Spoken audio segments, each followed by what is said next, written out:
En 1926, la Federación Española de Fútbol aprueba el Reglamento del Profesionalismo, en el que uno de sus artículos, concretamente en el 23, establece que los jugadores extranjeros tan solo podrán disputar partidos oficiales en equipos no profesionales.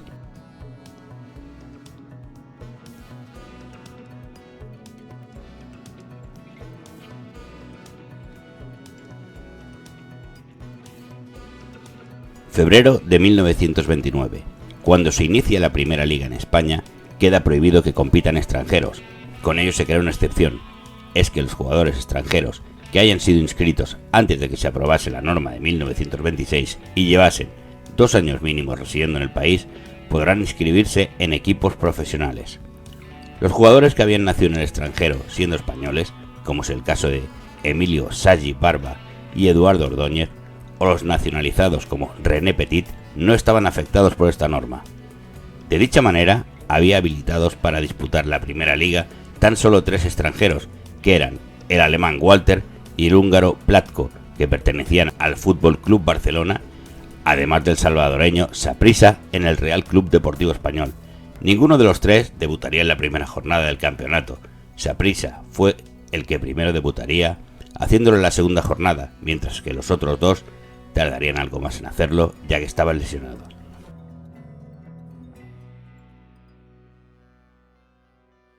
En los primeros años se insistió mucho en la incorporación de jugadores extranjeros. Uno de los que más lo hizo fue el Fútbol Club Barcelona, que incluso llegó a fichar a 2 brasileños, Jaguaré y Dos Santos, que ambos provenían del Vasco de Gama, que tan solo pudieron disputar partidos de carácter amistoso debido a la normativa.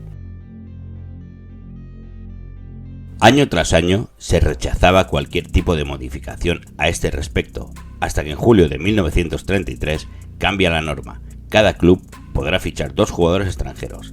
En unas disputadas votaciones acabarán con lo anteriormente citado, que la Real Federación Española de Fútbol acepte incorporación de 2 jugadores foráneos por cada club, que se haría efectiva en la temporada 34-35.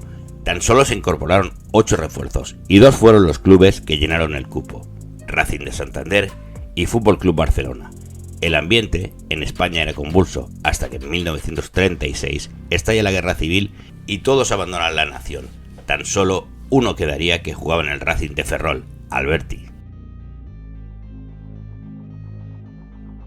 El 23 de diciembre de 1946, el equipo argentino del San Lorenzo de Almagro llegó de gira a España, donde dicho club dio toda una lección de juego a cada equipo al que se enfrentaba, incluso a la selección española, a la que goleó por 1-6 en enero de 1947. Tras aquello, el fútbol nacional fue consciente de su poca evolución, por lo que las autoridades decidieron que la temporada 47-48 abrir las puertas sin límite a la incorporación de jugadores no nacionales.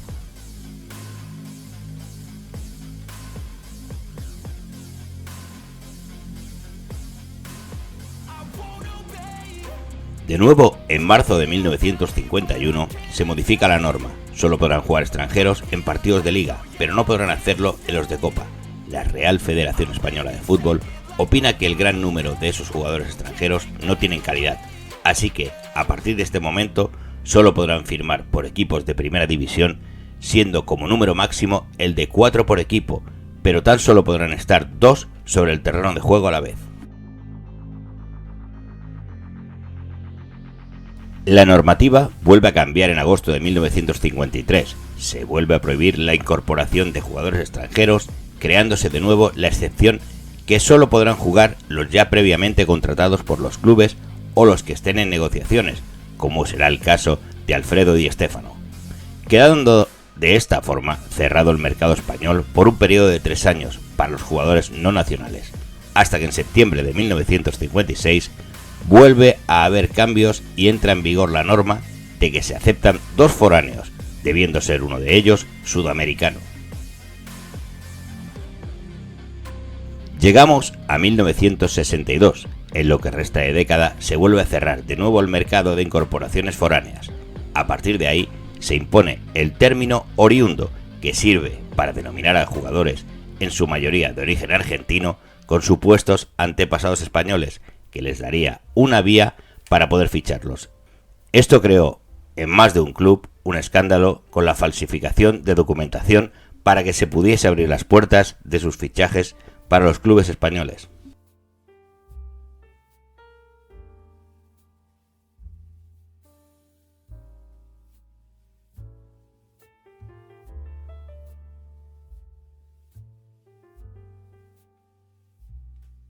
Entrados ya en la década de los 70, concretamente hasta 1974, se vuelve a dejar incorporar extranjeros. Se podrá incorporar a 2 extranjeros por equipo, llegando jugadores de la talla de Johan Cruyff, Netzer, Óscar Mas y Hugo Cholo Sotil, entre otros muchos. En el año 1989 se amplía a 3 el número hasta que en 1991 se vuelve a ampliar, esta vez a 4, aunque solo pueden estar 3 a la vez disputando un partido en competiciones nacionales.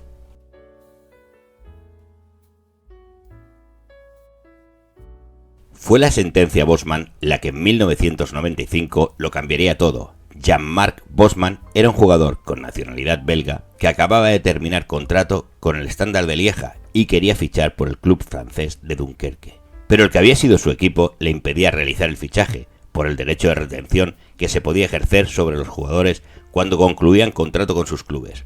Esto llevó a que Bosman se diese cuenta de que no se aplicaba de igual forma para los futbolistas el derecho comunitario de la Unión Europea, que permitía la libre circulación de trabajadores entre sus países miembros, decidiendo llevar su caso a los tribunales contra su club, la Federación Belga y la UEFA, alegando que se estaba incumpliendo el Tratado de Roma. Este terminó dando a Jean-Marc Bosman la razón y el Tribunal de Justicia de la Unión Europea dictó sentencia favorable a Bosman, lo que significó un cambio radical en el fútbol europeo, dejando de esta forma que cualquier jugador con nacionalidad de alguno de los países de la Unión Europea pudiese fichar por cualquier club que fuese miembro de la Unión Europea.